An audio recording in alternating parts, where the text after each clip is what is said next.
অনেক সময় আমরা মহান আল্লাহ তাআলার দরবারে আমরা দু হাত তুলে দোয়া করি এবং মোনাজাত করে বলি, হে আল্লাহ, তুমি আমাকে এই প্রিয় বস্তুগুলো দান করো।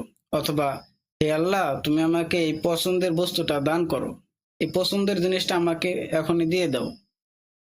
তো আমরা চাওয়ার সময় ঠিকই চাই, কিন্তু যখন চাই তখন আমাদের এই ব্রেনে এতটুকু কাজ করে না যে আমি যে বস্তুটা আল্লাহ তাআলার কাছে চাইলাম, আল্লাহ তাআলার কাছে মোনাজাত করে বললাম, তো এই বস্তুর মধ্যে কতটুকু ভালো রয়েছে, কতটুকু মন্দ রয়েছে, এই বস্তুর মধ্যে কতটুকু কল্যাণ রয়েছে, এটা আমরা ভুলে যাই।